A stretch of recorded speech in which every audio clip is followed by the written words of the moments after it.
Tem que ter. Maria Luísa Kfouri, por favor.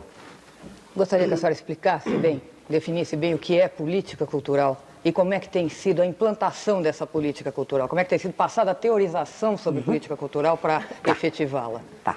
Então, você sabe, nós lidamos com um conjunto de instituições culturais que formam os 5 departamentos da Secretaria de Cultura. O Departamento das Bibliotecas Públicas, o Departamento das Bibliotecas Infanto-Juvenis, totalizando 60 bibliotecas, o Departamento de Teatros, que tem o Teatro Municipal, 4 teatros distritais, 4 auditórios e 3 escolas. A de iniciação artística, a de música e a de bailado. O Departamento do Patrimônio Histórico, que consta do Arquivo Histórico, do Arquivo de Negativos e das Casas Históricas. E o Departamento dos Centros Culturais, que tem o Centro Cultural São Paulo, o Centro Cultural do Itaim Paulista e o Centro Cultural do Jabaquara. Então, o que é que nós estamos implantando? Para cada um desses departamentos, nós trabalhamos primeiro o diagnóstico, desde a situação dos equipamentos, a situação dos prédios, a situação dos funcionários. Fizemos seminários com os funcionários para uma nova proposta política e depois elaboramos os projetos, vários dos quais estão em fase de implantação. Então, no caso das bibliotecas, é a proposta da Biblioteca do Cidadão, que é ligada à ideia do direito de informação, a informação indo da leitura, à pesquisa e a informação sobre os direitos civis, econômicos, sociais e políticos e a vida cotidiana em São Paulo. No caso das crianças, é o projeto de iniciação à leitura e desenvolvimento da imaginação e do desejo de pesquisa. No caso do patrimônio histórico, são 2 grandes projetos fundamentais. Um projeto é o projeto da revitalização do Centro Velho de São Paulo, e o outro projeto é o da Casa da Memória Paulistana, o que significa que o Departamento do Patrimônio Histórico redefiniu o conceito de patrimônio, não tendo só a visão mais própria dos arquitetos, que é a visão preservacionista, mas desenvolveu, a partir de uma concepção de historiadores e historiógrafos, a ideia de memória. Então, é a constituição de um grande centro de referência da cidade de São Paulo. Né? E o trabalho com a memória local, a memória comunitária, a memória social nas casas históricas. Né? Depois, o departamento de teatros, nós dividimos o Teatro Municipal e os outros teatros. E no caso do Teatro Municipal, o programa desenvolvido é o de revitalização do teatro, dignidade dos corpos estáveis, a orquestra, os corais, o corpo de baile, apropriação da casa por esses corpos estáveis e a recuperação da memória do Teatro Municipal como casa de concerto e casa lírica. Né? E isso está ligado também a toda uma política de acesso, que é a maneira pela qual nós estamos trabalhando com os ingressos. Não é? Então, quando os espetáculos não são nossos, isso eu queria que ficasse muito claro para o público, porque o Teatro Municipal aluga também a casa. E nós herdamos da gestão Jânio Quadros uma pauta de aluguéis. Nesse caso, há um contrato, que não foi feito por nós, em que a companhia que aluga, ela determina os preços. É por isso que você tem preços astronômicos em algumas coisas que não são feitas por nós. Né? Bolshoi, Bejar, uma série de outros espetáculos. Quando eles são feitos por nós, como foi o caso da Norma, o Requiem, as Vesperais Líricas, né? O que nós fazemos é o seguinte: existem os ensaios públicos gratuitos, depois nós fazemos a récita de gala, que é para pagar o espetáculo, depois duas récitas populares e, quando é possível, sobretudo quando os participantes não são estrangeiros, que não têm outros compromissos, nós fazemos a récita gratuita. Agora, uma coisa que tem acontecido no Teatro Municipal... São os cambistas.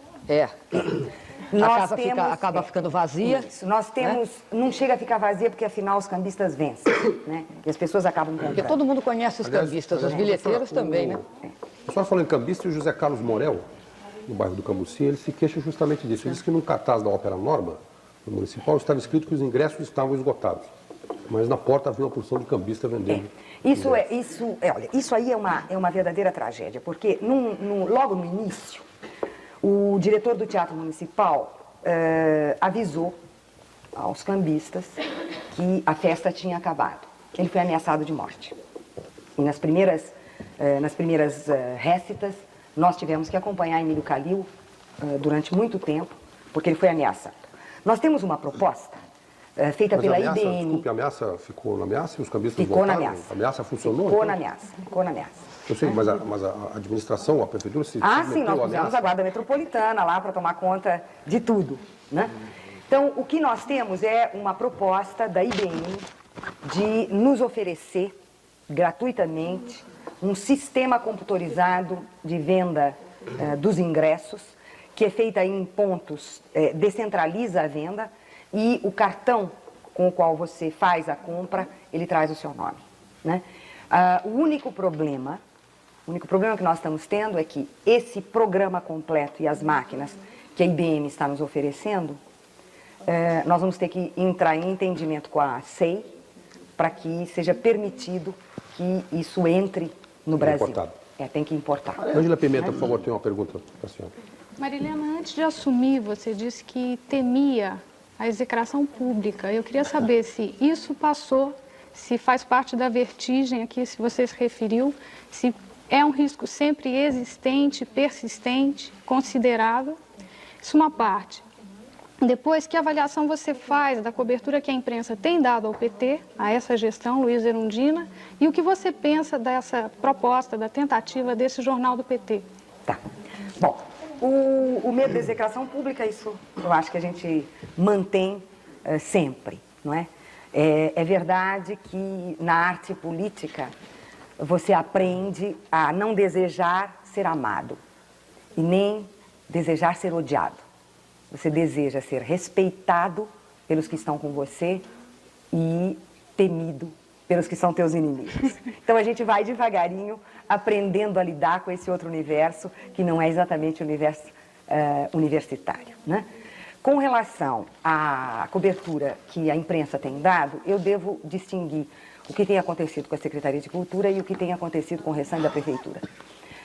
A Secretaria de Cultura tem recebido uma cobertura muito grande, a imprensa tem sido muito generosa, e eu fico com a pulga atrás da orelha, porque essa cobertura ampla, essa generosidade não tem atingido secretarias que têm trabalhado muito mais que a minha, que tem muito mais coisa para mostrar, não é? Secretaria de Educação, Secretaria de Abastecimento, Secretaria da Saúde, Secretaria do Bem-Estar Social, a Secretaria das Administrações Regionais, tem muita coisa feita, muito trabalho sério e não aparece, né?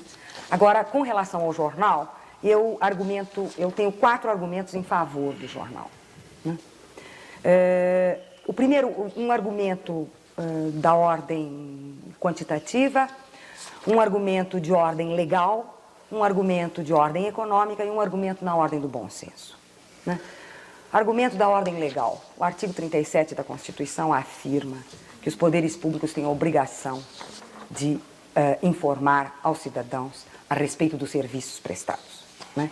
E que isso não pode ser feito nem sob a forma de propaganda, nem de publicidade, seja partidária, seja pessoal, mas a informação é considerada um serviço público, como a saúde, como a educação, como o transporte, né? Tanto assim que o governo federal tem direito a tempo na televisão, tempo no rádio, espaço em jornal. O governo estadual tem direito gratuitamente a tempo na televisão, tempo no rádio e espaço em jornal. O governo municipal não tem. Ele não é coberto por essa cláusula constitucional. Então, na medida em que é dever dos órgãos públicos informar os cidadãos sobre os serviços que eles prestam, é preciso que haja um órgão que faça essa veiculação. A senhora Do ponto de concorda com vista esse legal. projeto do jornal da Prefeitura? Sim, eu estou argumentando em favor. O argumento quantitativo, né? O argumento quantitativo é o seguinte: as estatísticas mostram que São Paulo tem por volta de 12 milhões de habitantes. Elas mostram também que desses 12 milhões de habitantes são servidos pelos jornais 3 milhões e 800 mil pessoas. São 107 jornais, dos quais 60 a 70 são jornais de bairro. Para ter uma ideia dos grandes jornais, a Folha de São Paulo tem uma tiragem durante a semana de por volta de 350 mil exemplares.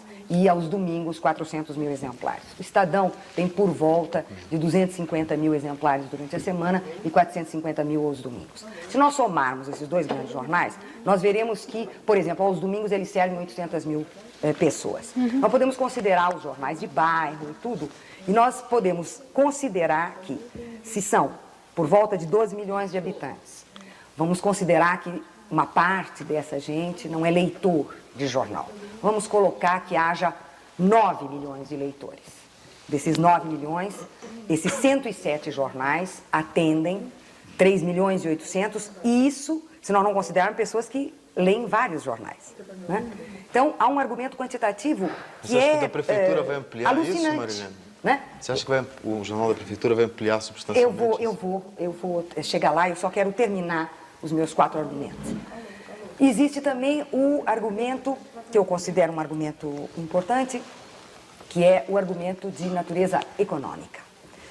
A Prefeitura publicou seus gastos com as informações institucionais, né?